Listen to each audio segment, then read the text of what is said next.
उत्तर प्रदेश शिक्षक पात्रता परीक्षा 2013 का जो प्राथमिक स्तर का प्रीवियस ईयर पेपर है उसका एनालिसिस इस वीडियो के माध्यम से हम लोग करेंगे। जो भी इम्पोर्टेंट क्वेश्चन है सबका एनालिसिस इस वीडियो में किया जाएगा। इसमें पहला प्रश्न दिया गया है, बाल विकास एवं शिक्षण विधि से दिया है। पहला प्रश्न है कि संवेग व्यक्ति की उत्तेजित दशा है। यह कथन निम्नलिखित में से किसने दिया? तो ये कथन है वुडवर्थ का।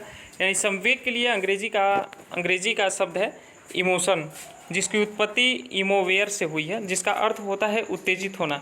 इस प्रकार संवेग को व्यक्ति की उत्तेजित दशा कहते हैं और इस दशा में हमारा बाह्य व आंतरिक व्यवहार बदल जाता है। वुडवर्थ के अनुसार संवेग व्यक्ति की उत्तेजित दशा होती है।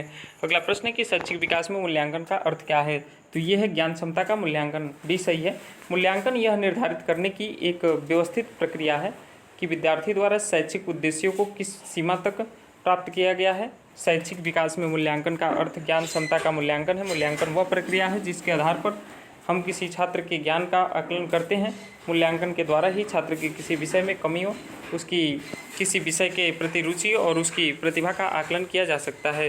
अगला प्रश्न है कि पूर्वाग्रही किशोर या किशोरी अपनी समस्या के प्रति कठोर होंगे। यानी पूर्वाग्रह का तात्पर्य किसी कार्य व्यवस्था, ज्ञान या व्यक्ति आदि के विषय में पहले से ही बनी हुई कोई विशेष धारणा तथा उसका पालन करना होता है। इस प्रकार पूर्वाग्रही किशोर या किशोरी अपने समस्याओं के प्रति कठोर होते हैं। अगला प्रश्न है कि संज्ञानात्मक विकास के 4 चरण संवेदी पेशीय, पूर्व संक्रियात्मक अवस्था, स्थूल संक्रियात्मक अवस्था, औपचारिक संक्रियात्मक अवस्था की पहचान की गई। तो ये पियाजे के द्वारा, यानी पियाजे द्वारा संज्ञानात्मक विकास के 4 चरणों में विभाजित किया गया है। और इसमें पहला है संवेदनात्मक गामक अवस्था 0 से 2 वर्ष, दूसरा है पूर्व संक्रियात्मक अवस्था 2 से 7 वर्ष, तीसरा है मूर्त संक्रियात्मक अवस्था 7 से 11 वर्ष, चौथा है औपचारिक संक्रियात्मक अवस्था 11 से 15 वर्ष। नेक्स्ट अगला प्रश्न है 5 नंबर प्रश्न है कि कौन से गुण अच्छे मानसिक स्वास्थ्य से के नहीं हैं? तो ये है बहुत विनीत, स्वयं में सीमित। यानी अच्छा मानसिक स्वास्थ्य एक प्रकार का समायोजित व्यवहार होता है जिसके द्वारा बालक सभी स्तरों जैसे कि सामाजिक, मानसिक एवं शैक्षिक स्तर में समायोजन कर लेता है। बहुत विनीत होना तथा स्वयं में सीमित होना अंतर्मुखी व्यक्ति का लक्षण होता है। ये नए वातावरण या परिस्थिति के साथ समायोजन करने में कठिनाई का अनुभव करते हैं। अगला प्रश्न है कि अधिगम क्षमता निम्नलिखित में से किससे प्रभावित नहीं होती है? तो ये जो है राष्ट्रीयता से प्रभावित नहीं होती है। ये राष्ट्रीयता से प्रभावित नहीं होती है। यानी अधिगम को प्रभावित करने वाले जो कारक हैं आनुवंशिकता है, वातावरण है, प्रशिक्षण है, शिक्षण है, समायोजन की क्षमता है। यानी राष्ट्रीयता अधिगम को प्रभावित करने वाला कारक नहीं होता है। अगला 7वां प्रश्न है यानी किस अधिगम मनोवैज्ञानिक ने बाल अधिगम विकास में पुरस्कार को महत्व नहीं दिया है? तो ये हैं गुथरी। यानी गुथरी ने समीपता का सिद्धांत दिया। इनके अनुसार उद्दीपक एवं अनुक्रिया के मध्य अनुबंध पुनर्वलन के आधार पर नहीं बल्कि समीपता के आधार पर होती है, जबकि थार्नडाइक, पावला, स्किनर ने अधिगम क्षमता को प्रभावित करने वाले कारकों में पुरस्कार को एक महत्वपूर्ण कारक माना है। अगला प्रश्न है कि निम्नलिखित में से किस एक से शिशु के अधिगम को सहायता नहीं मिलती है? तो ये स्कूल का बस्ता है। यानी अधिगम एक क्रिया है जिसके व्यवहार में परिवर्तन लाया जा सकता है। अधिगम को तीव्र करने में अनुकरण, अभिप्रेरणा, पुरस्कार सहायता की भूमिका निभाते हैं, जबकि स्कूल का बस्ता शिशु के अधिगम में सहायक नहीं होता है। अगला है स्वकेंद्रित अवस्था होती है बालक के। स्वकेंद्रित जो अवस्था होती है बालक के जन्म से 6 वर्ष तक की अवस्था को शैशवावस्था कहा जाता है और शैशवावस्था का अंतिम चरण है 3 से 6 वर्ष, जिसे पूर्व बाल्यावस्था भी कहते हैं। ये बालक स्वयं की खुशी की चिंता करता है, इसलिए इस अवस्था को स्वकेंद्रीय अवस्था भी कहा जाता है। अगला प्रश्न है 10 नंबर कि माँ बाप के साये से बाहर निकल अपने साथी बालकों की संगत को पसंद करना संबंधित है। तो ये है उत्तर बाल्यावस्था। यानी 9 से 12 वर्ष की अवस्था को उत्तर बाल्यावस्था या पूर्व किशोरावस्था कहते हैं और इस आयु वर्ग के बालक अपने साथियों की संगत तथा उनके साथ रहना अधिक पसंद करते हैं अपेक्षा अपने माता पिता के। अगला प्रश्न है 11 नंबर की मानसिक परिपक्वता की ऊंचाइयों को छूने के लिए प्रयत्नरत रहना संबंधित है किशोरावस्था से। किशोरावस्था वह अवस्था है जिसमें बालक को नई समस्याओं, संवेगों का सामना करना पड़ता है और इस अवस्था में समस्याओं को हल करने के लिए परिपक्वता की ओर उन्मुख होता है तथा मानसिक परिपक्वता के शिखर पर पहुंचने का प्रयत्न करता है जहां उसे संतुष्टि का अनुभव हो सके। अगला प्रश्न है 12 नंबर के सीखने का प्राथमिक मूलभूत नियम संबंधित है। तो ये तत्परता से, सीखने का प्राथमिक मूलभूत नियम तत्परता से संबंधित है। थार्नडाइक ने सीखने के 3 नियम दिए, तत्परता का नियम, प्रभाव का नियम, अभ्यास का नियम। यानी जिसमें तत्परता का नियम है कि यह नियम कार्य करने के पूर्व तत्पर या तैयार किए जाने पर बल देता है। यदि हम किसी कार्य को सीखने के लिए तत्पर या तैयार होते हैं तो उसे शीघ्र सीख लेते हैं। तत्परता में कार्य करने की इच्छा निहित होती है। ध्यान केंद्रित करने में भी तत्परता सहायता करती है। सीखने की प्रक्रिया को प्रभावित करने वाले कारक हैं, तो ये हैं, ये सभी डी सही है कि अधिगम को प्रभावित करने वाले जो कारक हैं पूर्व अधिगम, विषय के प्रति मनोवृत्ति, सीखने की विधि, आनुवांशिकता, प्रशिक्षण, शिक्षण और विषय वस्तु का स्वरूप, सीखने की इच्छा, अभिप्रेरणा, वातावरण, प्रशंसा एवं निंदा। अगला प्रश्न है कि बालकों के सीखने में प्रेरणा को किस रूप में उपयोगी माना जाता है। तो ये जो प्रेरणा है, प्रेरणा अभिप्रेरणा आवश्यकता जनित होती है जो बालक को अधिगम के लिए प्रोत्साहित करती है, और यह अभिप्रेरणा सकारात्मक एवं नकारात्मक दोनों प्रकार की होती है, जैसे प्रशंसा, पुरस्कार, दंड, वर्चना एवं व्यक्तिगता का आदर आदि। कक्षा में विद्यार्थियों को अधिगम के लिए प्रेरित करने हेतु किस युक्ति का अनुप्रयोग आप नहीं करते हैं। तो इसका करेक्ट आंसर है उनकी अत्यधिक प्रशंसा करना। यानी छात्रों की अत्यधिक प्रशंसा करना उन्हें अधिगम के लिए प्रेरित करने की उपयुक्त युक्ति नहीं है, क्योंकि इससे बालक में अहम की भावना का संचार हो जाता है तथा वह अपने ज्ञान की अभिवृद्धि के लिए प्रयास नहीं करेगा। अतः यह शिक्षण अधिगम प्रक्रिया में नकारात्मक सिद्ध हो सकती है। 16 नंबर प्रश्न है कि बुद्धि एवं सृजनात्मकता में किस प्रकार का सहसंबंध पाया गया है। तो ये धनात्मक। बुद्धि एवं सृजनात्मकता दो अलग अलग घटक होते हैं, फिर भी इन दोनों घटकों को धनात्मक संबंधों के द्वारा जोड़ा जाता है। वृद्धि का स्तर बढ़ाने पर सृजनात्मकता में वृद्धि होती है तथा बुद्धि के घटने में सृजनात्मकता में कमी आती है। अगला प्रश्न है कि कक्षा में अनुशासन बनाए रखने के लिए सर्वाधिक प्रभावशाली उपाय क्या है। तो ये है शिक्षण को रोचक एवं व्यवहारिक बनाना। कक्ष का वातावरण यदि शांत हो तथा कक्ष में पढ़ाई जाने वाली विषय वस्तु को अत्यधिक रोचक और उसे व्यवहारिक बनाया जाए, जिससे कक्षा के विद्यार्थी उस विषय वस्तु पर ध्यान केंद्रित करेंगे, जिससे कक्षा का अनुशासन बना रहेगा। अतः यह कक्षा में अनुशासन बनाए रखने का सर्वाधिक प्रभावशाली उपाय है। अगला प्रश्न है 18 नंबर की शस्त्रावस्था में बच्चों के क्रियाकलाप होते हैं मूल प्रवृत्त्यात्मक, यानी 0 से 6 वर्ष तक की अवस्था बालक की शैशवावस्था कहलाती है, और इस अवस्था में शिशु अपने मूल प्रवृत्ति के अनुसार ही व्यवहार करता है। जैसे गुस्सा आने पर रोकर अपनी अभिव्यक्ति देता है तथा खुश होने पर उसकी अभिव्यक्ति हंसी द्वारा होती है। अतः शैशवावस्था में बच्चों के क्रियाकलाप मूल प्रवृत्त्यात्मक होते हैं। नेक्स्ट अगला प्रश्न कि जिन विद्यालयों में समेकित शिक्षा दी जाती है उनके शिक्षकों को किस क्षेत्र में विशेष प्रशिक्षित करना चाहिए। तो ये विशेष आवश्यकता वाले बच्चों की पहचान और शिक्षण, यानी समेकित शिक्षा में शिक्षण कार्य करने वाले शिक्षकों में विशेष आवश्यकता वाले बालकों तथा लक्षणों को पहचानने की क्षमता का होना अति अनिवार्य है। अतः उन्हें इसका प्रशिक्षण दिया जाना चाहिए। 20 नंबर प्रश्न है कि निम्नलिखित में से किस समूह के बच्चों को समायोजन की समस्या होती है।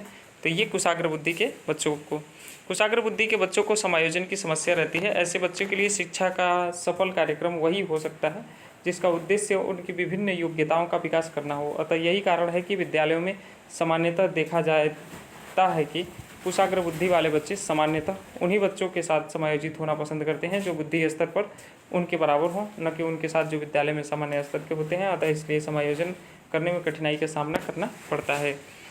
अगला प्रश्न है कि किसी शिक्षक को यदि यह लगता है कि उसका एक विद्यार्थी जो पहले विषय वस्तु को भली भांति सीख रहा था उसमें स्थिरता आ गई है, शिक्षक को इसे सीखने की प्रक्रिया की स्वाभाविकता स्थिति मानना चाहिए और सीखने की प्रक्रिया सतत चलती रहती है। इस प्रक्रिया में कभी मंदता तो कभी तीव्रता आती है। इसी प्रकार विद्यार्थी में सीखने की प्रक्रिया में स्थिरता भी आती है जो अधिगम की स्वाभाविक प्रक्रिया है, तो शिक्षक को इसे स्वाभाविक प्रक्रिया मानना चाहिए। अगला प्रश्न है कि अपनी कक्षा के एक विद्यार्थी की प्रवृत्ति को यदि शिक्षक बदलना चाहता है तो क्या करेगा। तो उसके समूह के सभी सदस्यों की प्रवृत्ति बदलनी होगी, यानी बालक की प्रवृत्ति उसके संगत से मिलती है। अतः यदि किसी एक बालक की प्रवृत्ति में परिवर्तन करना हो तो उस बालक के संगत में रहने वाले सभी बालकों की प्रवृत्तियों में सामूहिक रूप से बदलाव का प्रयास करना चाहिए, अन्यथा बालक पर नकारात्मक प्रभाव पड़ेगा। अगला प्रश्न,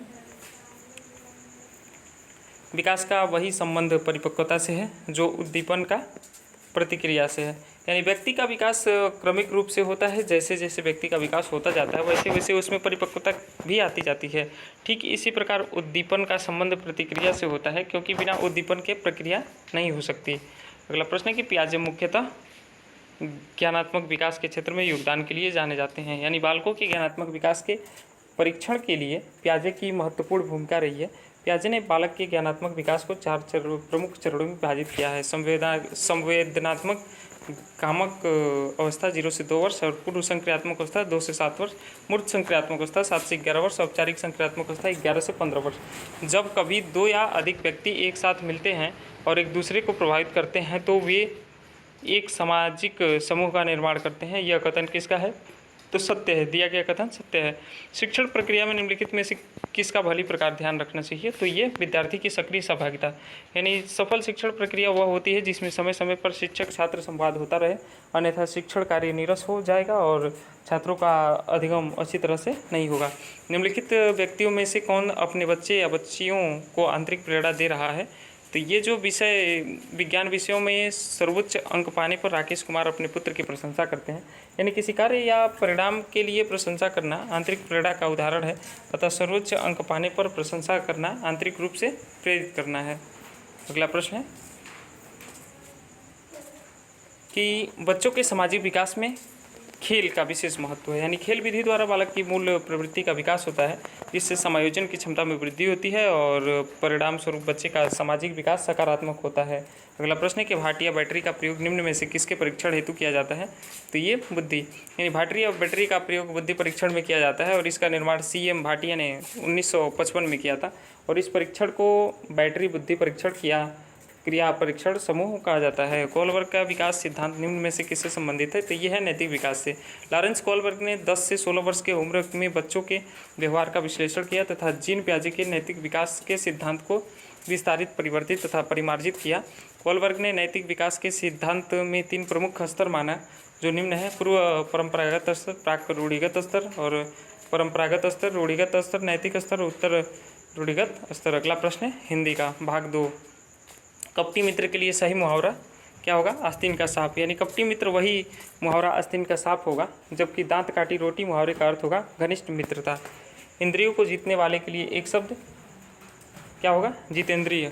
यानी इंद्रियों को जीतने वाले को जितेंद्रिय बोला जाता है। जो आगे यानी दूर की सोचता है वो दूरदर्शी, किसी काम को चित्त लगाकर करना दत्तचित्त, और जिसकी बुद्धि कुशा की नोक के समान तीखी हो कुशाग्र बुद्धि।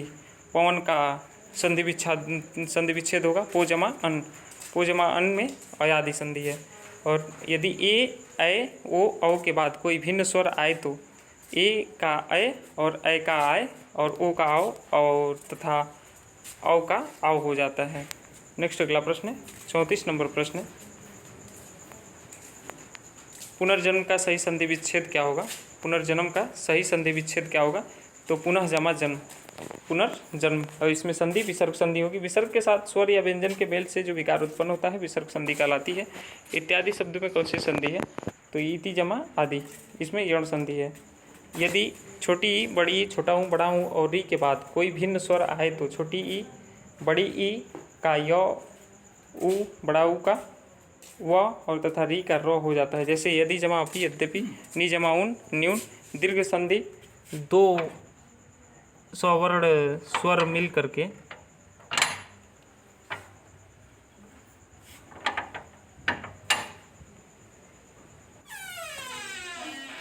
अन्न जमा भाव, अन्न जमा अभाव, अन्नाभाव और महाजमा आशय, महाशय।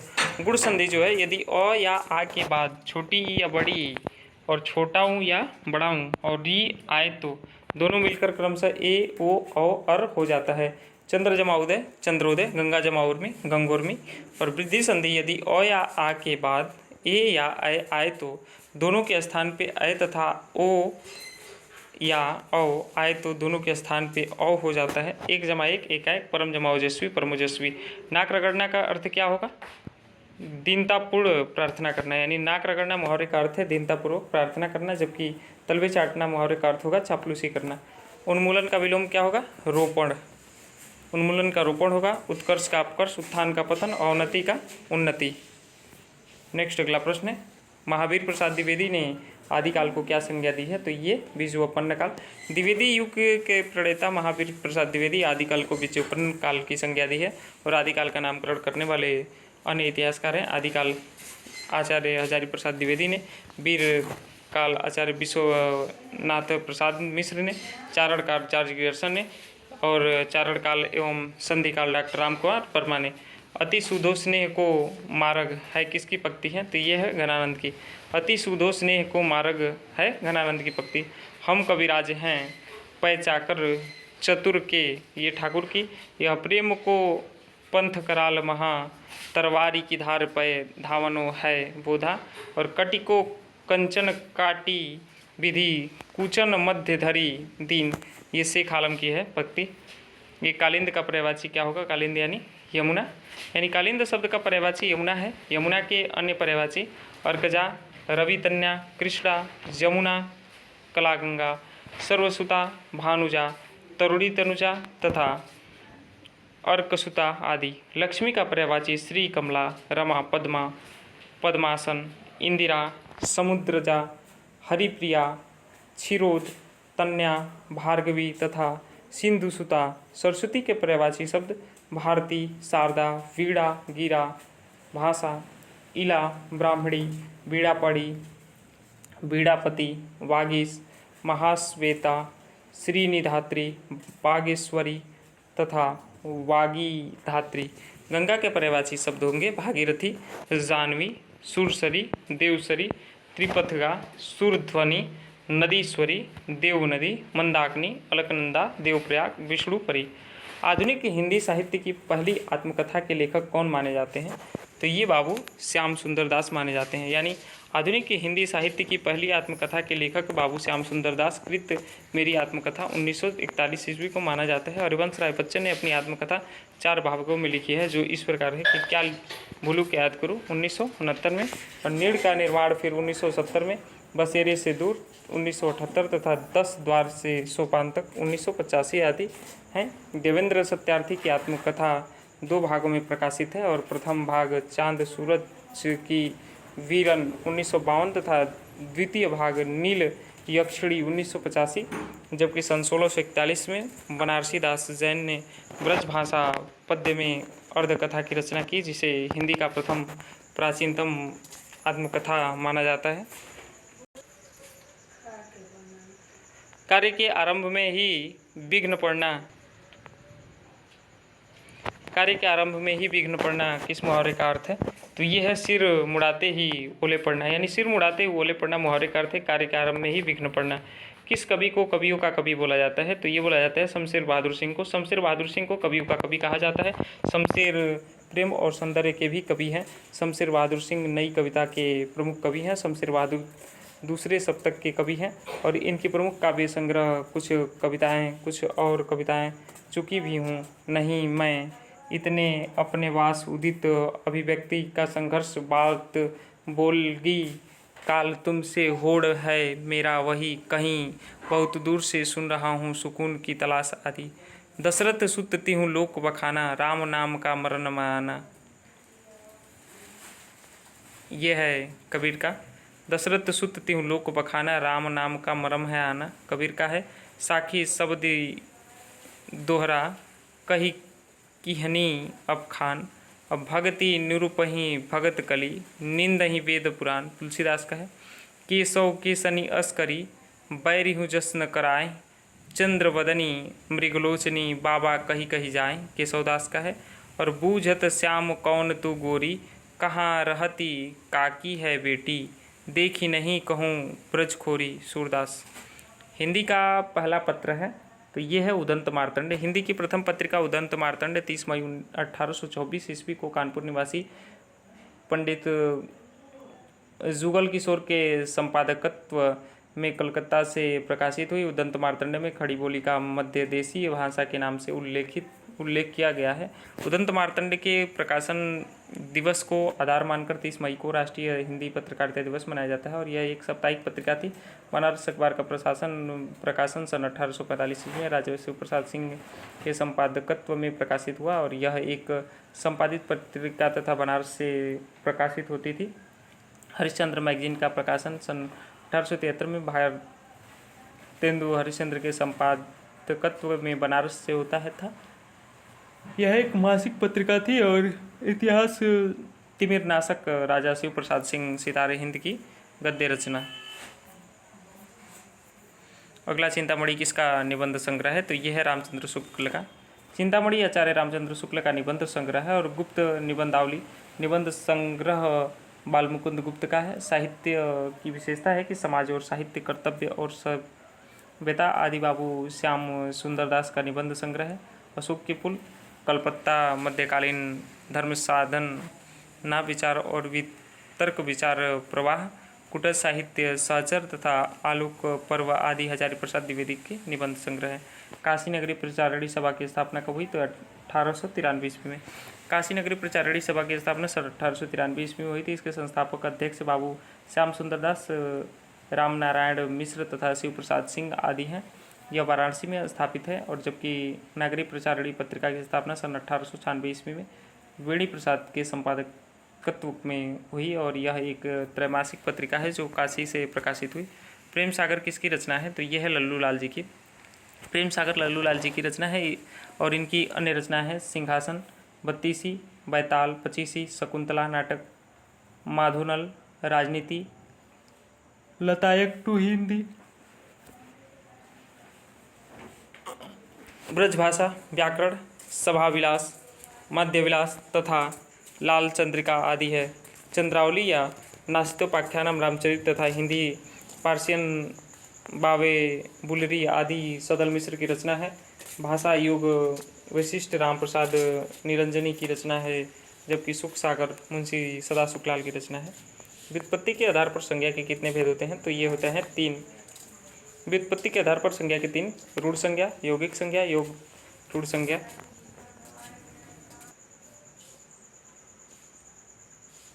अर्थ दृष्टि से 5 प्रकार के होते हैं: व्यक्तिवाचक, जातिवाचक, भाववाचक, समुदायवाचक, द्रव्यवाचक। हिंदी के शब्दों का लिंग निर्धारण किसके आधार पर होता है? तो ये संज्ञा, यानी हिंदी के शब्दों का लिंग निर्धारण संज्ञा के आधार पर होता है। राम, हरि, मोह पुल्लिंग है और सीता, राधा, गीता स्त्रीलिंग है। कारक के कितने भेद होते हैं? तो जो ये कारक है, कारक के कितने भेद होते हैं? तो कारक के 8 भेद होते हैं। कर्ता ने कर्म को करण कारक से, संप्रदान कारक को के लिए, आपादान कारक से, संबंध कारक काके की रारेरी, अधिकरण कारक में पर, असंबंध कारक हे, अजी, अहा इत्यादि। घ का उच्चारण स्थान क्या है? तो ये है कंठ। कंठ क ख ग घ ङ। तालु च छ ज झ ञ य। मूर्धन्य ट ठ ड ढ ड़ व। दंत्य त थ द ध। वर्ष न स र ल। ओष्ठ व फ व भ म। दंत्योष्ठ व फ और स्वर यंत्र ह। कछव वर्ण किसके योग से बना है? तो क जमा स और त जमा र त्र, ज जमा य ज्ञ, स जमा र स्र। शुद्ध वर्तनी का चयन कीजिए। तो ये अ अदस्स पृश्यता। कवि का स्त्रीलिंग क्या होगा? तो ये होगा कवित्री। और तरड़ी का पर्यायवाची शब्द क्या होगा? तरड़ी का जो पर्यायवाची शब्द होगा, तो तरड़ी शब्द का पर्यायवाची शब्द सूर्य है। सूर्य के अन्य पर्यायवाची शब्द रवि, भानु, दिनकर, दिवाकर, भास्कर, प्रभाकर, सविता, पतंग तथा आदित्य है। नदी का पर्यायवाची शब्द सरिता, निर्झरिणी, तरंगिनी, पयस्विनी, तरनी, स्रोतस्विनी, लहरी, आपगा, सरी, तरंगवती, निग्नता, लरमाला, नदियाँ तथा तटियाँ। युवती के पर्यायवाची शब्द हैं सुंदरी, श्यामा, किशोरी, तरुणी, नवयौवना, नवोढ़ा, यवनवती तथा रमणी। नाम के पर्यायवाची शब्द ख्याति, बढ़ाई, कीर्ति, यश, प्रसिद्ध, मशहूरी, सोहरत आदि।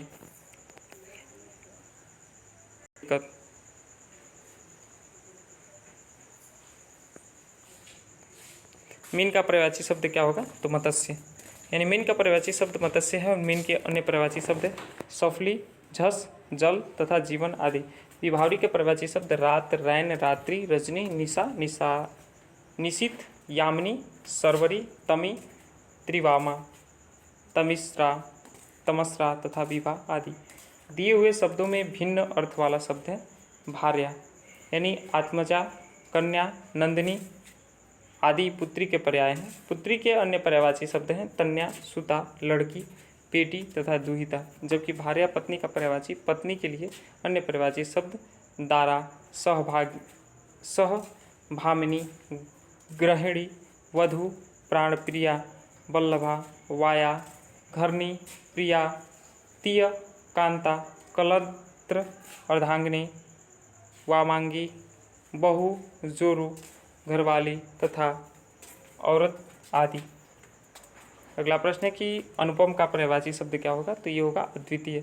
अनुपम का पर्यायवाची शब्द अद्वितीय है। अनुपम के अन्य पर्यायवाची शब्द हैं अद्भुत, अनूठा, अपूर्व तथा अनोखा। कान का कच्चा होना यानी सुनी बात पर विश्वास करना। अगला हम लोगों ने 2 पार्ट कवर कर लिया। नेक्स्ट है तीसरा भाग संस्कृत। अब इसमें संस्कृत जो है भाषा भाग तीसरा है और भाषा दूसरा, यानी नोट परीक्षार्थी निम्नलिखित भाग प्रश्नों के उत्तर केवल तभी दे यदि उन्होंने भाषा का विकल्प संस्कृत चुना हो और निम्नलिखित पद्य के आधार पर 61 से 65 तक प्रश्नों के सही विकल्प चुने। निरक्षिर विवेके हंसालस्यं त्वमेव तनुषे चेत विश्व इस्मिनि धूनान्यः कुलव्रतं पालयिष्यति कः। यानी क्षीर शब्द का अर्थ क्या है, तो क्षीर का होता है दूध। श्लोक में हे हंस, यदि नीर जल से क्षीर और दूध को विलग करने में तू ही आलस्य करेगा तो फिर इस संसार में और दूसरा कौन अपने कुलव्रत यानी कुल की परिपाटी का पालन करेगा। अर्थात यदि सज्जन ही उत्तम कार्य करने में अथवा अपनी मर्यादा के पालन में आलस्य करेंगे तो फिर साधारण मनुष्य अपने धर्म के विरुद्ध कार्य करने में क्यों हिचकेंगे। श्रुत भामिनी विलास यानी निरक्षीर विवेक में प्रयुक्त नीर शब्द का अर्थ है जल और जबकि क्षीर शब्द का अर्थ है दूध के लिए प्रयुक्त हुआ है, अतः विकल्प भी सही है। इस श्लोक में हंस को किस व्रत के पालन की शिक्षा दी गई है, तो ये है कुलव्रत के, यानी हंस को कुलव्रत तंग अर्थात कुलव्रत का पालन करने के लिए कहा गया है और पतिव्रत पत्नी द्वारा पालन किया जाने वाला व्रत है। धार्मिक व्रत धर्म के अनुसरणकर्ता के लिए होता है जबकि सत्यव्रत सत्यवादी द्वारा पालन किया जाता है, तब विकल्प भी सही है। प्रस्तुत श्लोक में कवि ने किसे संबोधित किया है, तो ये हंस को, यानी कवि ने हंस को संबोधित करते हुए उनके निरक्षीर विवेक रूपी गुण का वर्णन किया है तथा उसे अपने कुलव्रत का पालन करने का प्रेरणा दिया है। हंस के किस गुण का वर्णन किया गया है, तो निरक्षीर विवेक का। हंस के निरक्षीर विवेक रूपी गुण का वर्णन करते हुए उसे अपने कुलव्रत के पालन में लगे रहने के लिए कहा गया है, क्योंकि क्षीर यानी दूध और निर यानी जल को अलग करने का उत्तम गुण हंस में ही पाया जाता है। हंस को क्या न करने का निर्देश दिया गया है, तो आलस्य, यानी पद्य में हंस आलस्य अर्थात हंस को आलस्य न करने का निर्देश देते हुए स्वयं के कार्य में लगे रहने यानी कुलव्रत के लिए प्रेरित किया गया है। नेक्स्ट अगला प्रश्न है कि निम्नलिखित श्लोक के आधार पर 66 से 70 तक के प्रश्नों के उत्तर दीजिए। यानी व्यतिसजति पदार्थानान्तरः कोऽपि हेतु अर्न खलु बहिरूपाधीन प्रियत्यः संश्रयन्ते विकसन्ति हि पतंगस्योदत्ते पुंडरीकं द्रविति च हिमरस्मावुद्गते चंद्रकांता।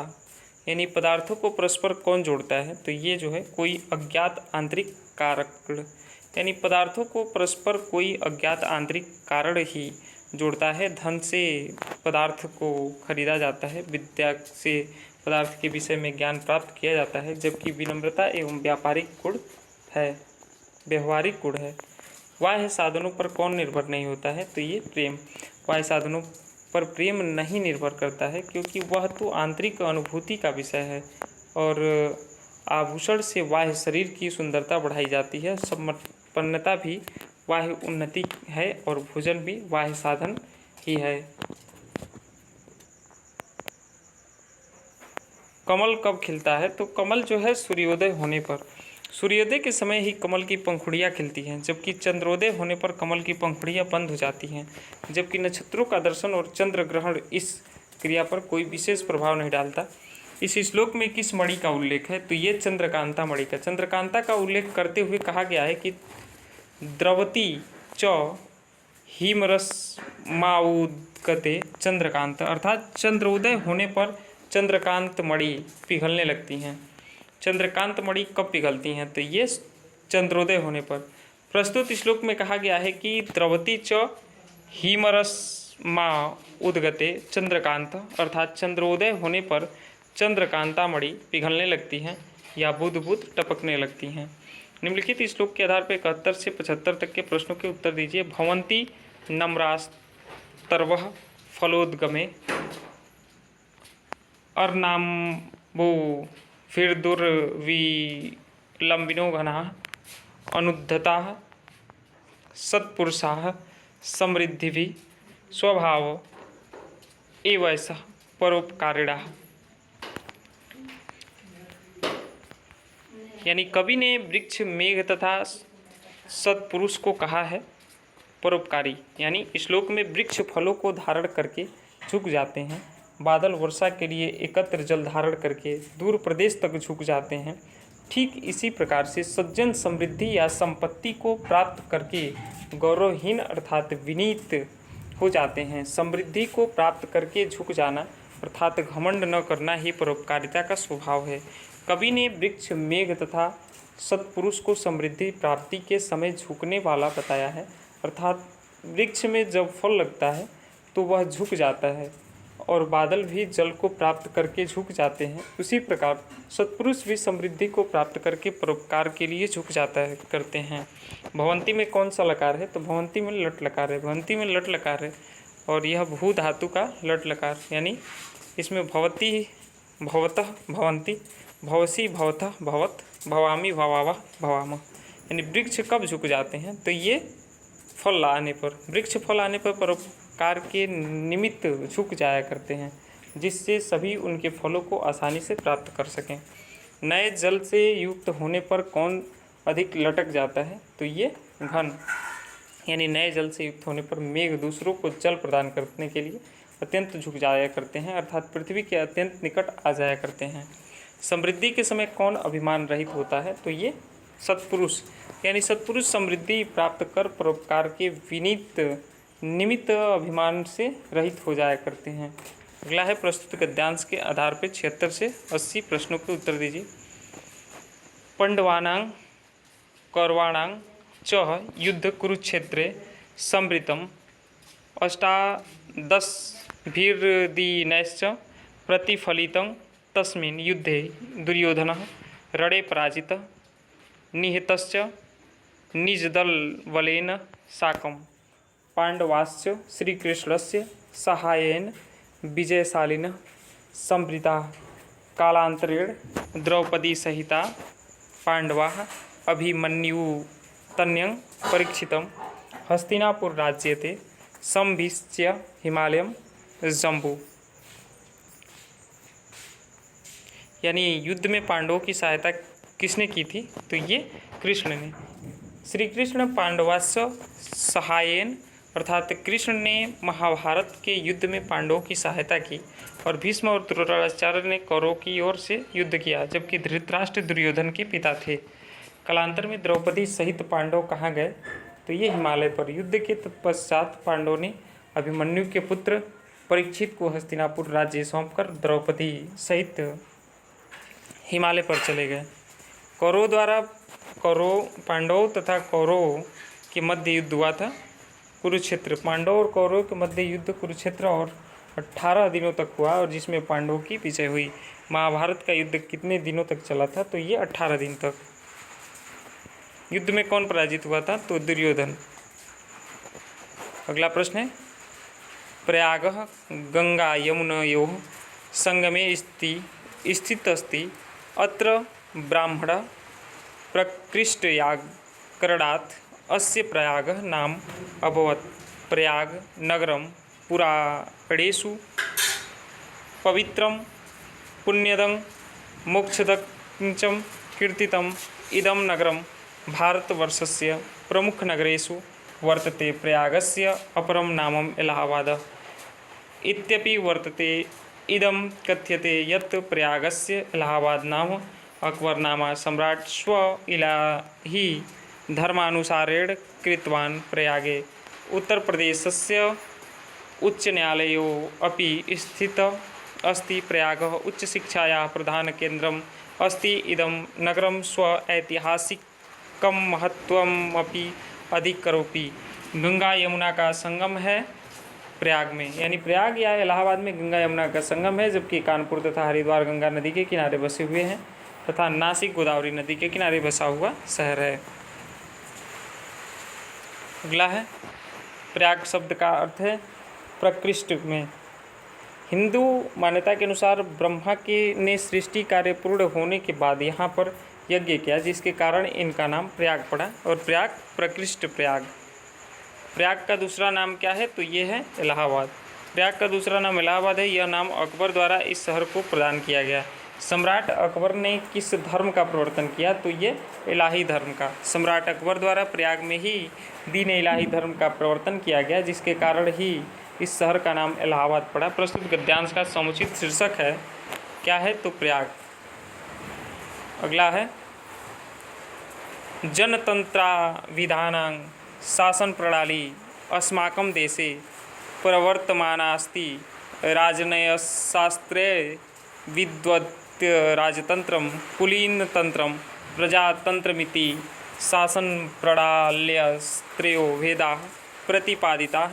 राजतंत्रं राज्ञः शासनं, कुलीनतंत्रं कुलीनानां विशिष्टजनानां शासनं, जनतंत्रं जनानां शासनमिति तैराधुनिकैः व्याख्यातं। जनतंत्रे राज्ञः स्थाने जनाः गृह्णन्ति। कर्तव्यबोध एव जनतंत्रस्य मूलाधारः। यस्मिन् कस्मिन् वा कार्ये नियुक्ता कर्तव्यसम्पादन समुत्सुका सततं राष्ट्रविकासे निरता विहित साध्यन्तो श्रांत श्रमशीला देशवासिनो नागरिका एव स्वराष्ट्रमुन्नेत्रं क्षमन्ते इति जनतंत्रपद्धत्या महद्वैशिष्ट्यम्। यानी जनतंत्र में राजा का स्थान कौन ग्रहण करता है? तो जनता। यानी जिस प्रकार राजतंत्र में राजा का शासन होता है, उसी प्रकार जनतंत्र में राजा का स्थान जनता ग्रहण करती है। इसीलिए जनतंत्र को जनता के द्वारा जनता के लिए शासन कहा गया है। प्रस्तुत गद्यांश में कहा गया है कि जनतंत्रे राज्ञः स्थानम जनाः गृह्णन्ति, अर्थात जनतंत्र में राजा का स्थान जनता ग्रहण करती है। अगला प्रश्न है कि जनतंत्र का मूल आधार क्या है? तो ये है कर्तव्यबोध। कर्तव्यबोध एवं जनतंत्रस्य मूलाधार, अर्थात कर्तव्यबोध ही जनतंत्र का मूलाधार है।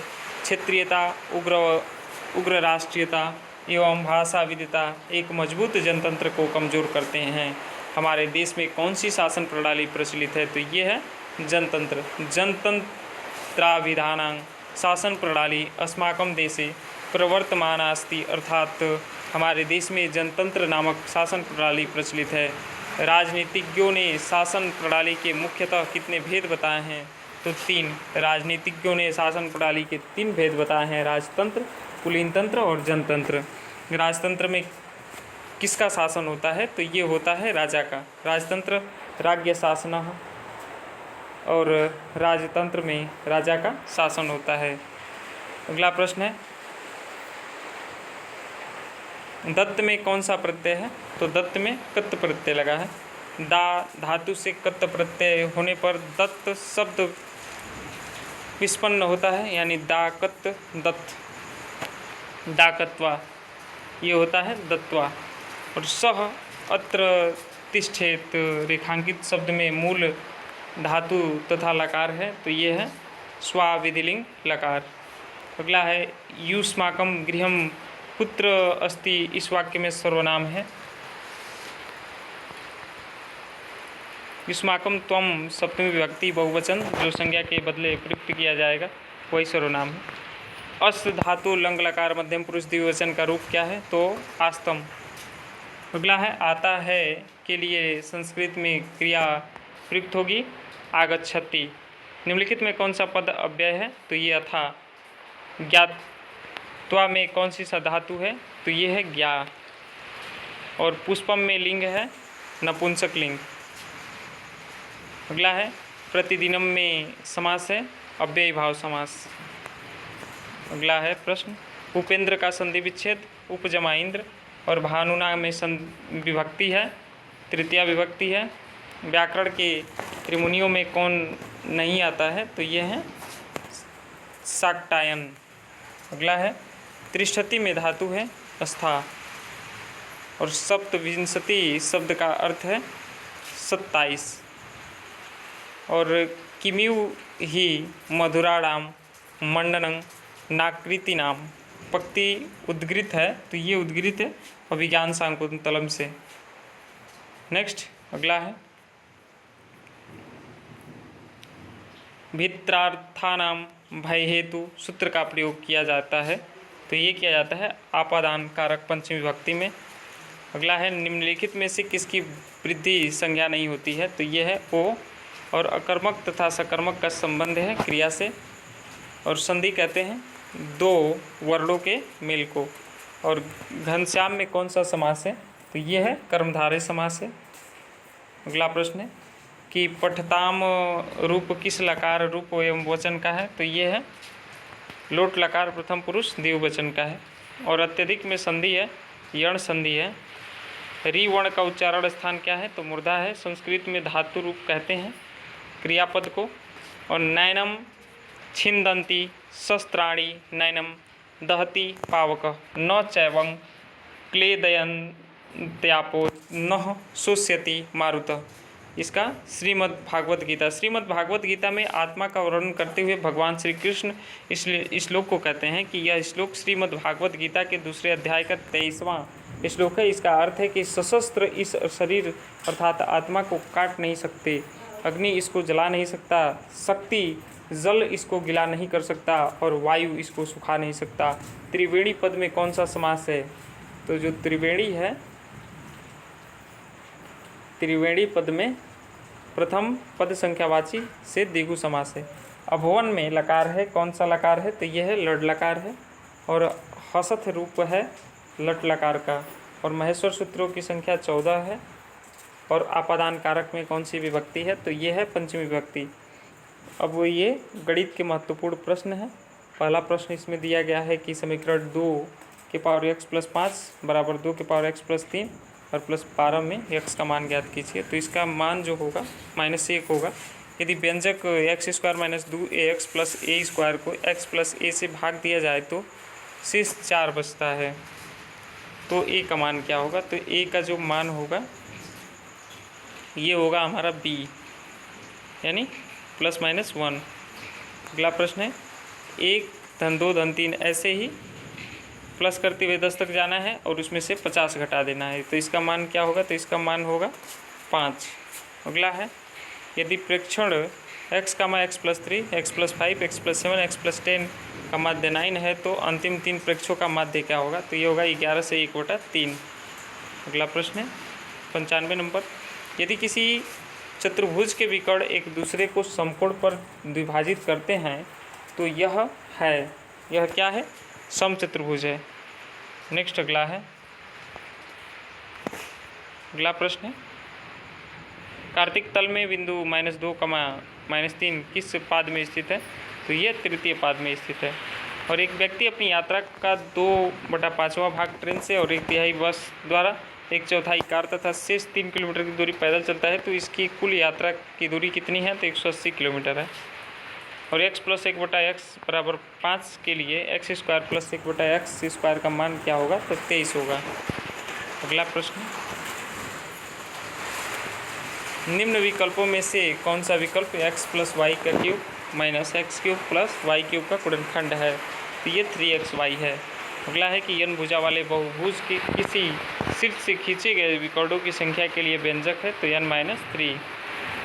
और किसी वस्तु का अंकित मूल्य 500 है, दुकानदार 5% की छूट देता है और फिर भी 25% का लाभ कमाता है, तो वस्तु का लागत मूल्य क्या है, तो 380 रुपये है। राधिका ने 2,50,000 में एक कार खरीदी। अगले वर्ष इसकी कीमत 10% गिर गई तथा पुनः अगले वर्ष कीमत 12% गिर गई। इन 2 वर्षों में कार की कीमत में संपूर्ण घटने की प्रतिशतता कितनी है, तो ये जो है 20.8% है। करड़ी में 248 प्लस करड़ी में 52 प्लस करड़ी में 144 का मान क्या होगा? तो ये होगा 16। माना दिशाओं को इस प्रकार घुमाया जाए कि जहाँ दक्षिण पूर्व दिशा है वहाँ उत्तर दिशा प्रदर्शित की जाए तथा पश्चिम दिशा किधर दर्शाई गई हो? तो उत्तर पूर्व की ओर।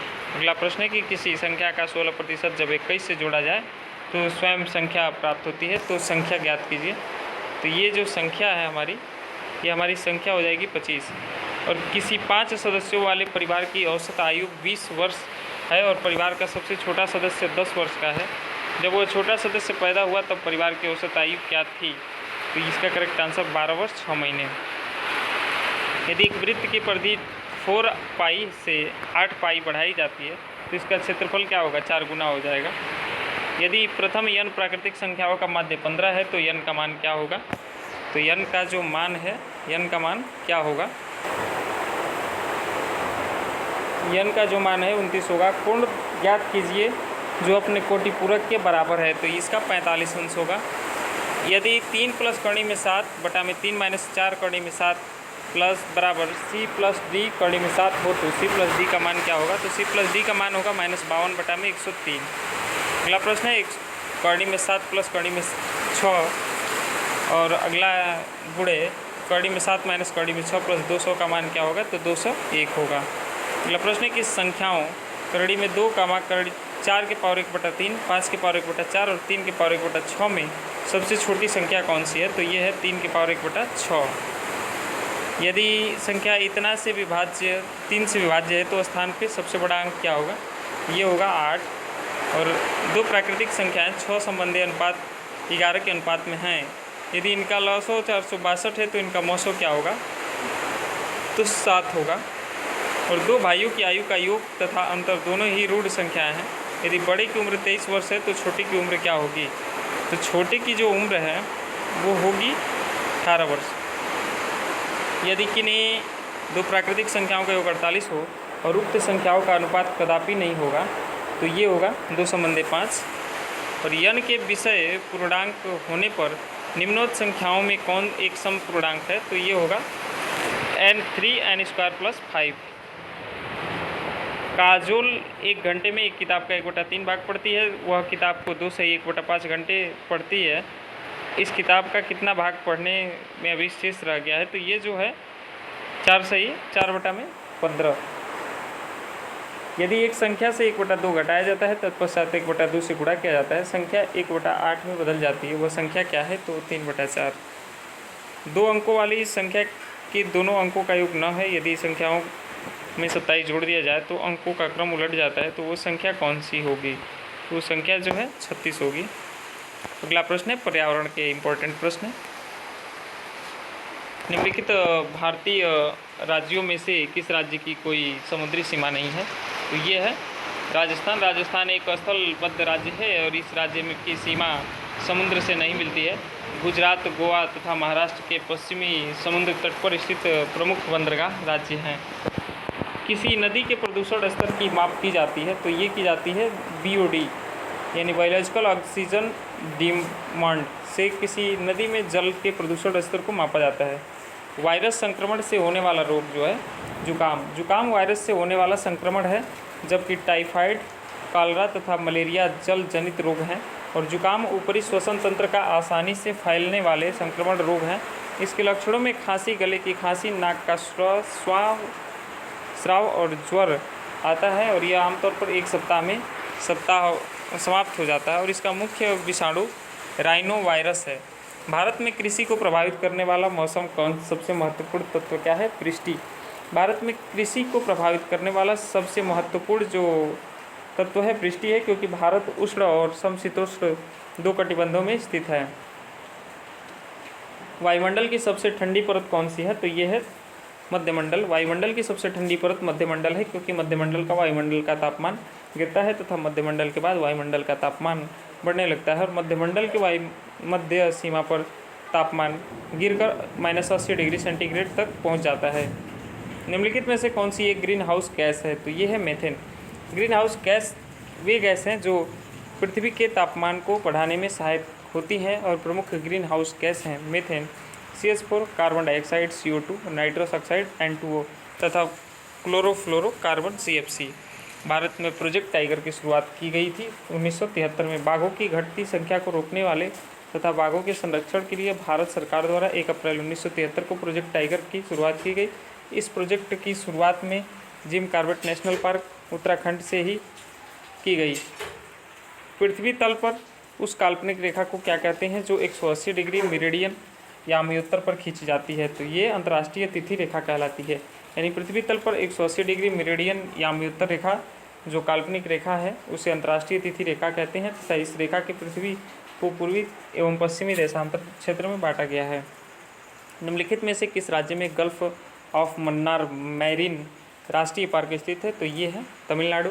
गल्फ ऑफ मन्नार मन्नार की खाड़ी में स्थित राष्ट्रीय पार्क भारत के तमिलनाडु राज्य में स्थित है। यह उथले पानी की खाड़ी है जो हिंद महासागर में लक्षद्वीप सागर के एक भाग का निर्माण करती है। भारत के रामेश्वरम द्वीप से लेकर श्रीलंका के मन्नार द्वीप तक स्थित है। यह भारत का दूसरा सबसे बड़ा बायो रिजर्व द्वीप है। अगला प्रश्न है कि जनगणना 2011 के अनुसार भारत में लिंगानुपात क्या रहा? 940 पे 1000। निम्नलिखित में से किस प्राणी को किसान का मित्र कहा जाता है? तो ये बोला जाता है केचुए को। अगला प्रश्न है पर्यावरण को बचाने के लिए चिपको आंदोलन कौन सा राज्य जुड़ा हुआ है? तो ये है उत्तराखंड। और जीवों के व्यवहार का अध्ययन किया जाता है तो इथोलॉजी में। और समुद्री शैवाल किसका महत्वपूर्ण स्रोत है? तो ये आयोडीन का है। और सैक लाइकेन है सहजीवी। और CNG का ईंधन के रूप में किसमें इस्तेमाल होता है? तो ये होता है वाहनों एवं उद्योग में। पर्यावरण जागरूकता का किसके द्वारा सृजन किया जा सकता है? तो ये जो किया जाता है कि विद्यार्थियों में पर्यावरण जागरूकता का सृजन करने के लिए उनको क्षेत्रीय भ्रमण करना चाहिए। इसके तहत उनको वास्तविक पर्यावरण व मानव जीवन में उनकी उपयोगिता का ज्ञान होगा तथा पर्यावरण संरक्षण के लिए वे प्रोत्साहित होंगे। LPG किसका संक्षिप्त रूप है? तो ये है लिक्विफाइड पेट्रोलियम गैस का। और पृथ्वी पर पहुंचने से पहले ओजोन परत किन किरणों को अवशोषित कर लेती है? पराबैंगनी किरणों को। चमगादड़ स्तनधारी है क्योंकि वह है बच्चा देती है। पर्यावरण की परिभाषा क्या है? यानी एबायोटिक एवं बायोटिक घटक। निम्नलिखित अंतर्राष्ट्रीय संस्थाओं में से कौन सी संस्था वन्यजीव संरक्षण के प्रति समर्पित है? तो ये है।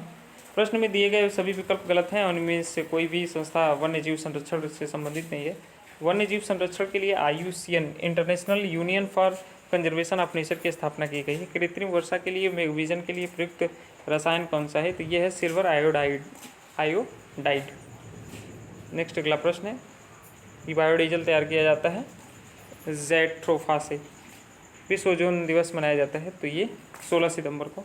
और सिल्वीकल्चर संबंधित है किससे? वन एवं वन्य उत्पाद से। निम्नलिखित में से किस जनपद में चंद्रप्रभा वन्यजीव अभ्यारण्य स्थित है? चंदौली में। और निम्नलिखित में से कौन सा द्वितीय क्षेत्र का उपभोक्ता है? तो ये है सांप। और झूम खेती होती है मेघालय में। और शुष्क वर्ग किसका ठोस रूप है? तो ये है कार्बन डाइऑक्साइड का। ये रहा important previous year paper UP TET 2013 का।